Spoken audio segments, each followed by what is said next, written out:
because that was one of the things that I found personally that I wound up with a lot of self-criticism about, where I sat there for so long and I was like, okay, but I'm reading the books, but I'm going for therapy, but I'm moving my body, I'm getting enough sleep, I'm doing all of the things. Why am I still feeling like this?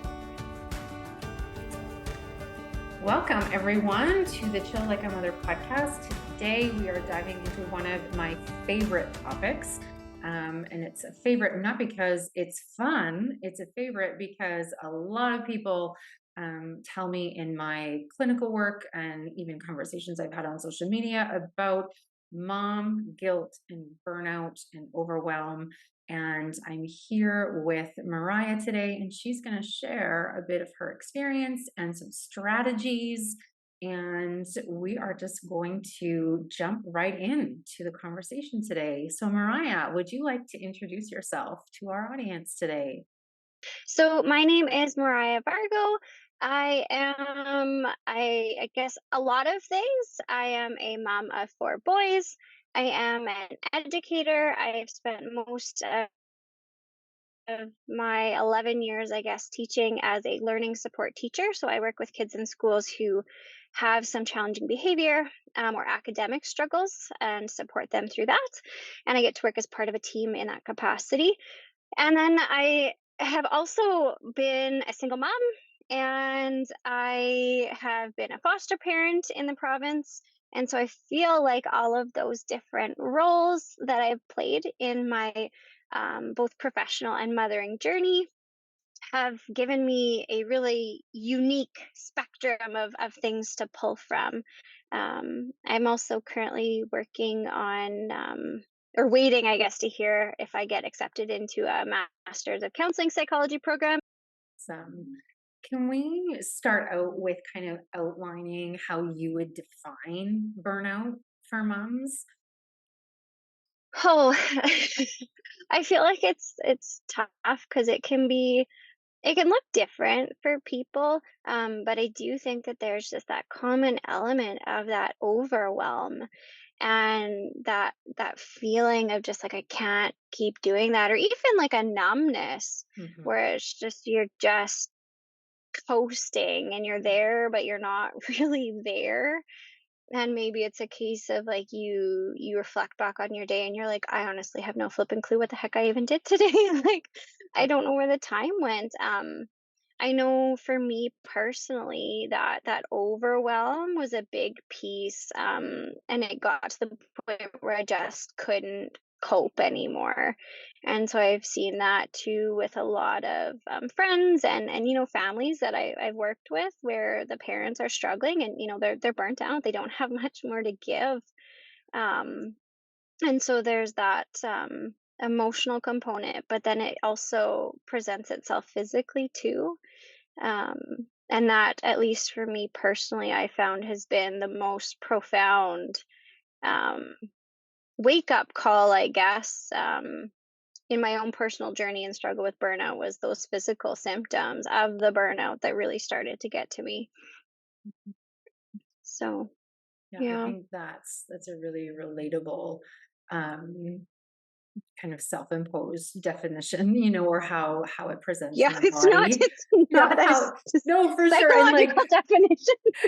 and I think there's no I was just listening to a podcast this morning where they were defining anxiety, and then they were defining trauma, and the definition that they used for trauma was not like a psychological the definition that would be in a diagnostic manual or used by kind of more of the typical psychologist or therapist. And I found it really interesting that they were just like, and this is what trauma is, or this is what anxiety is. And so I think when we receive definitions or experiences, the way it's held in the body, the way that it presents, I think it's much more relatable, for us to say burnout feels like this, or it sounds like this, like I can't go on, or I can't do one more thing, or I can't take on one more Mhm. thing. I think that makes Yeah. it a little bit more relatable in that way. And I just want to, I think, pause and just make a note for anybody who's like listening, who might be in the thick of burnout and feeling really despair or dread, heading into any day. To If you're listening to this and you feel triggered or activated, or, oh, wow, that must be nice to have access to whatever kind of strategies or resources we might be talking about later, that it's okay to, one, stop listening if it's not serving you, and two, to make sure that you can access some kind of resource that may help you move through burnout. And if you're feeling capable and like you're ready to listen, then I would just encourage you to continue and to be um, listening with a curiosity instead of maybe like a self criticism. I think when we dive into topics like burnout or guilt or shame or vulnerability, that it can bring up things in our bodies and in our minds around how we're not doing enough, or, oh, it must be nice, she must have different resources than me, I don't have access to that kind of stuff.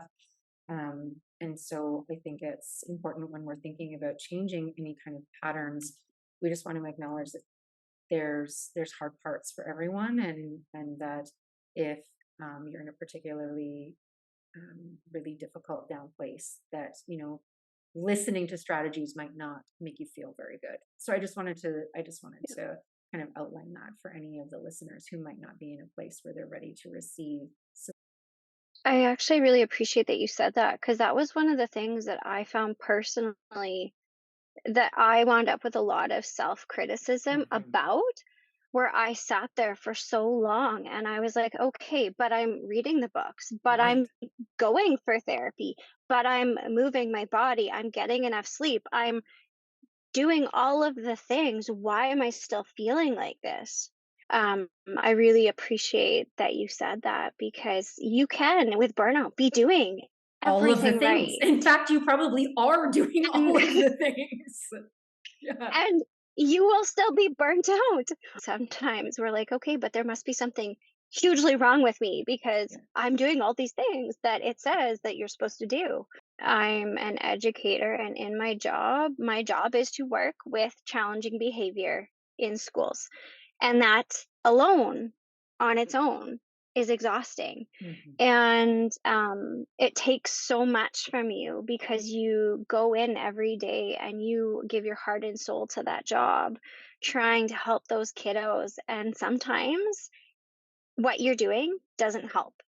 So then what was happening was, I was sitting there and I was like, "Hey, I'm a failure. What I'm doing isn't working. Why isn't it working?"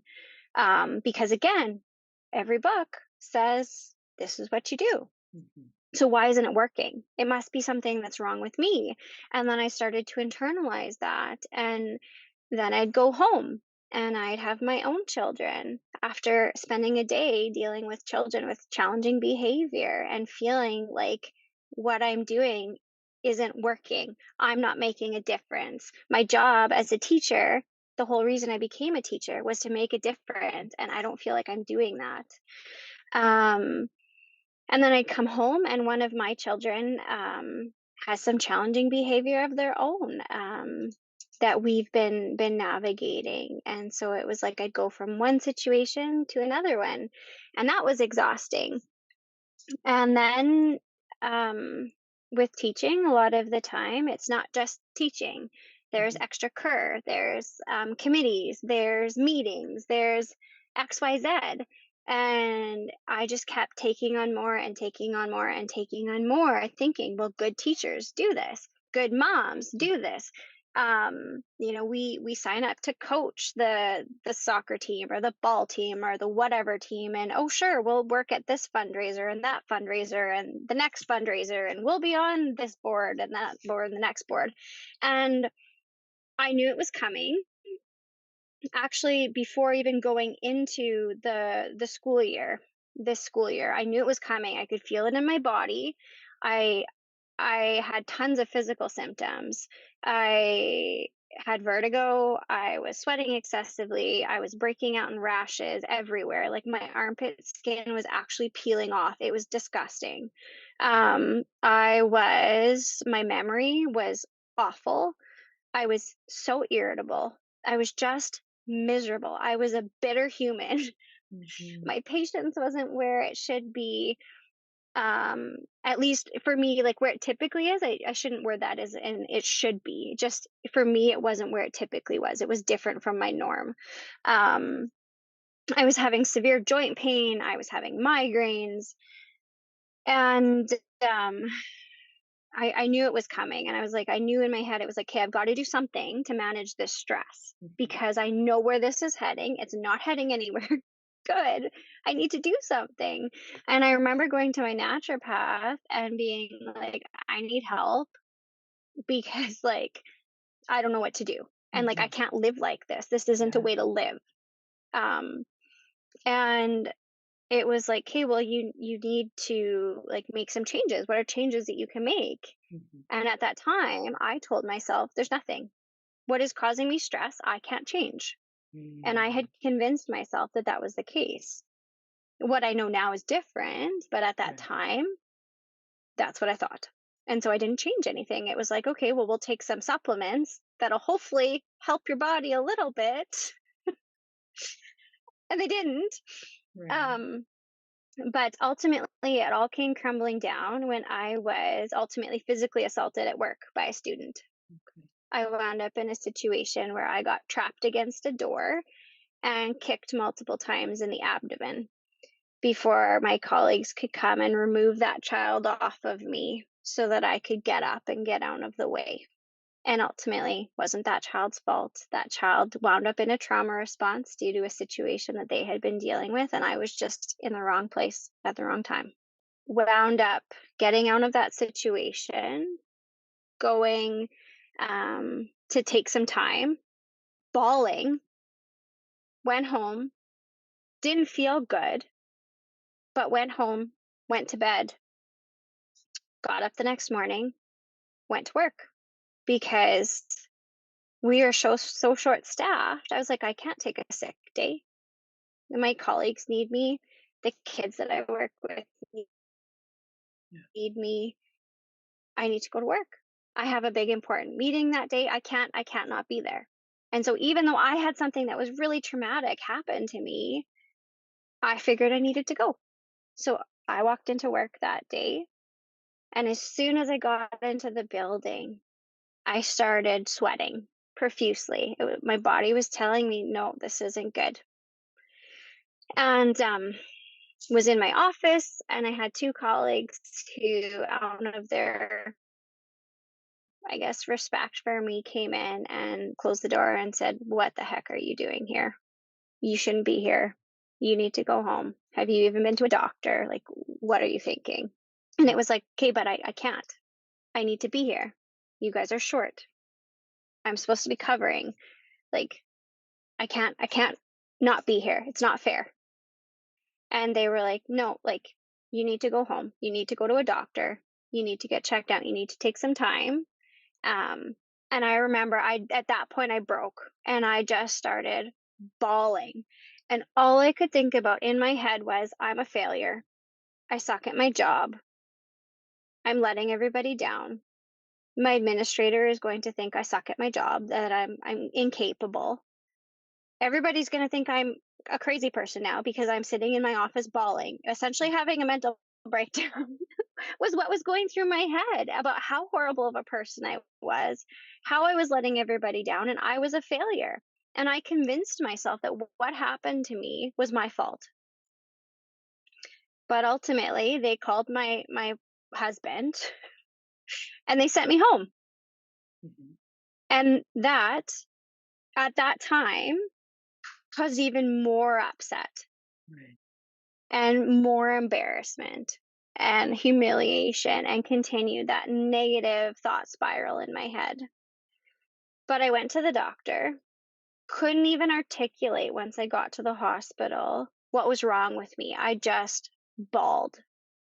Finally got it out. They ran blood work and did some other tests and I think an x-ray. And it's like, your kidneys are bruised. You need to take some time and you need to heal. Um, was written off work for, ultimately, actually, I was supposed to be off until from October. This happened the end of October. I was supposed to be off until um, May, actually, was when I was supposed to be off until. had went for some counseling, and through that process, they came out with that I had clinically significant levels of trauma um, due to workplace stress. It wasn't even that incident; it Mm. was the stress of that job, and was what they came out with. And for a long time, once I got home, all I felt was anger and shame and embarrassment. And I couldn't do anything. I couldn't get anything done. I didn't even have the capacity to Google stuff. It Right. was like, "Hey, Mariah, I don't think we want to teach anymore." But I didn't even have the capacity to look up anything else. Um, and it was awful. It was really awful. Um, and so in that moment too, I was sitting there and it was like, how do I show up as a mom? How do I show up for my family? How do I show up for my friends when I am as broken as I've ever been right now? And how do I show up for them when I can't even show up for myself? Was essentially what was going on in my head. That was essentially what started this whole like holy man moment, I guess, for me with my experience with burnout and having to really sit there and think, okay, what could I have done differently? Because ultimately I had said that there wasn't anything, and that was a lie. Because if I would have, and that's I think what I've learned the most is that yes, I was doing all those things and it didn't work. It didn't work because the thing that was causing the stress, the thing that was causing the burnout, I refused to deal with. Right. I refused to set boundaries. I refused to say no. I refuse to like be firmer in asking for help and support. And so ultimately, all of those things contributed to why that burnout happened. Because ultimately, I can't control everything. I couldn't have controlled that situation that ultimately kind of caused everything to go kaboom. Mhm. But some of those things, like advocating for myself, like setting boundaries, those things I could control and I didn't. Right. I didn't have those conversations. So, yeah. Before the incident, were there sprinklings, whispers of you should speak up for yourself, or you don't have to say yes, or I'd really like to say no to this, but I said yes, even if it was just like a glimmer of a moment? Or were Yes, those there was. beliefs or were those beliefs like so automatic that it didn't even occur to you, that you could advocate or say no or. It depended on the situation. If it was something and it depended on the narrative, like, if it was something tied to that I believed that doing that particular thing was going to be what made me a good mom No. or a good teacher, Mhm. if that was what I was attributing it to, then I struggled. Right. There were instances where I tried to be like, I need help. Like, I can't keep doing this. I need help. And Mhm. I did say that, but it just kind of got brushed off. Right. And in those moments, instead of being firm and being like, no, you're not understanding, Yeah. I'm not willing to do this anymore. Um, or no, you're not understanding, I will do this, but I will not do that. Um, I just sucked it up and kept going. After the incident and the time off and the counseling and the personal development work, how did you go from, I don't even know my resources or my choices or that I could use my voice in this moment, to giving the examples that you just said? Like, how do you go from here to here?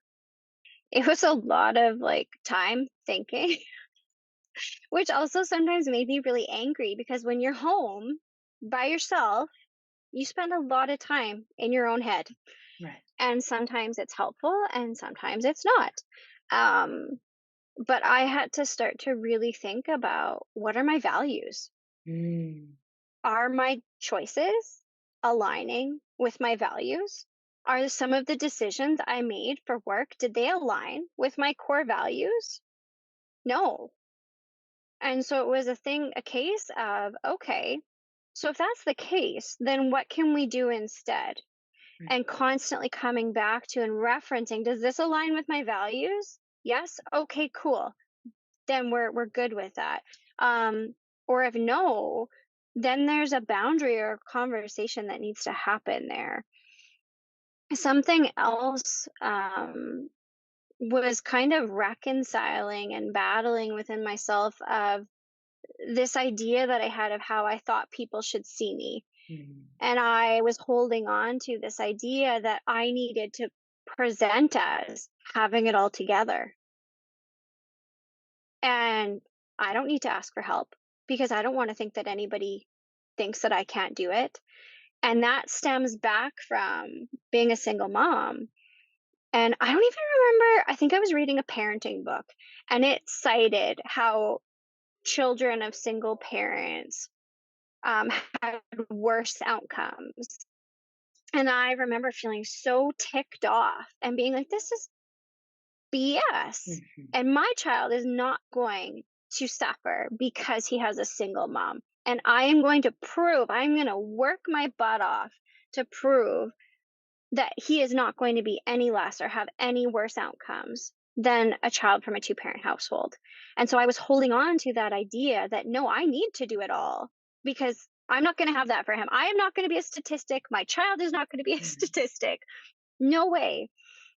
And I had to reconcile with, okay, asking for help does not make you weak. Mhm. Asking for help is what you ultimately need to be healthy. Asking for help is how you are going to be able to be a mom that shows up for her kids so that they can continue to actually have a mom who is here. Yeah. Because if we keep going this way, they might not have a mom who's here. Mhm. And so I had to get to a point where it was like I needed to ask my mom for help. And I live an hour and a half away from my parents, and my parents are separated. I live in a small town community that I'm not from. So I don't actually have a lot of support where I live. Mhm. And so for some people, that's something where they can reach out to family, they can reach out to siblings, they maybe have a really close circle of friends. And I have a beautiful circle of friends, but they're not necessarily where I live. Mhm. And so it was looking at, okay, which ways can I access support? Which ways can I have some help? And sometimes it meant that my parents came out. My parents were willing, and I said to them, I'm really struggling and I need some help. And so they were willing to come out and support me. I had to have a conversation with my brother and my sister-in-law, and it was like, "Hey, like I'm really having a hard time. Can I come and spend a couple days with you so that I can get a little bit of a change of scenery?" And it was like, "Yeah, no problem." And it was a case of having to have a conversation with my husband and being like, "I'm really struggling. I am on stress leave for a reason. I do not have the capacity to do XYZ, and I need you to step up." And um, some of those conversations were really hard.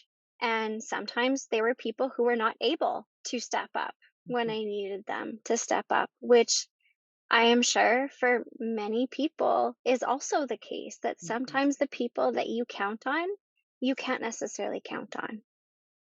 And so in those moments too, it was a case of, okay, so now what? And in those moments, I had to let some things go where it was a case of maybe we're not going to make it to taekwondo tonight because I just can't do it. Mhm. Maybe we're going to have chicken fingers and fries tonight because that is all that I can bring myself to make for supper. Maybe I don't even have the capacity to do that, and so we're going to order pizza. Um, and just recognizing that in those moments, those things don't make me a bad mom. And Mm. just trying to remind myself of that and keep coming back to those pieces Because I found that that internal dialogue too is so dangerous. If you don't start to catch it and become more aware, you'll beat yourself down so, so much. The aspects and the strategies that you named were, one, having the conversation, and not only in having the conversation, you've done the internal work of, what do I need? What am I asking for? Who do I ask? If they say no, who else do I ask? How else can I phrase it? How else can I say it? Um, how do I command now that this is what I need? And I want to make the distinction between commanding and demanding. I think in even in today's society, assertive communication can sound aggressive, especially coming from a female voice. And so, having the audacity to command that is all included in that hard conversation. And um, the other things I heard you name were, having the vulnerability to say to people, I'm not okay, and I need you to step up, and continuing to have that check in with yourself around, what does this feel like in my body? Does this align with my values? Is this a whole body yes? Is this a whole body no? And something that I'm curious about, and in what you said, was, I used to believe that I didn't have a choice, or that it just had to be a certain way. I think that's a very widely held belief, especially among women who are programmed to be the caregivers, to be the doers, to be the people who do all of the things all of the time. Can you give a little bit of insight of how you reframed, that I'm a good mother if I'm this way. Means this. If I do this, I'm a bad mother. And how you found your advocacy or your choice in all of that. Part of it was coming back to that and reminding myself, and it's something that I actually say to myself quite a bit, is exactly the same statement that you said, that that belief that every person is doing the best that they can in that moment with the tools that they have. And if the best that I can do in that moment is, like I said, the chicken fingers, then am I providing food? Yes. Am I and that's maybe not the best example, but I think part of it too is that I know that I love my children. And I know that without a doubt. And I know that everybody has a hard day. Everybody has a hard time. We all have hard seasons, and those hard seasons do not define who we are at our Mm, core. Um, And I think just knowing that at my core, I am a good person, I am a good mom. And that's kind of what I held on to. And then realizing, like, and part of this came from the anger actually, too, where it was like, okay, if I would have had help, I might not have gotten to this point. If I would have advocated for myself, I might not have gotten to this point. And it was almost like that unfortunate uh, reality check of the, okay, so this happened. What did we learn? Because we need to learn something from this, mm, because I sure as heck don't want to go through it again to relearn the lesson. yeah. But I come back to a lot too, to what would I want for my child? Mm, Would I want this for my child? Would I expect that this would be what was happening to my child right now? What would I want for them? What would I say to them? And that's how I try and flip the dialogue within my own head too, is it's like, okay, hold on, would I say this to my 11-year-old? right. Would I say this to my 8-year-old or my 3-year-old? No. Would I say it to my best friend when they're feeling like worthless? Mhm, No. So why would I say it to myself? mhm, And those were all pieces, and I don't I don't know. I think it was I just got to a point, and that's not really helpful, but I think for me at least, I just got to a point where I was like, enough is enough. Right. I have spent how many years of my life being a people pleaser and living my life to fit this box. Mhm. And I don't want to do it anymore because look at where it's gotten me. But once you actually get clear on what is a value, what are my values, Mhm. then you can start to really get clear on, okay, can I align my decisions with Mhm. those? Because if they're Mhm. what's important to me, can I align the person I want to be with those things? Mhm. Can I show up in this world as a mom, as a woman, as just a person in general in alignment with those things? Mhm.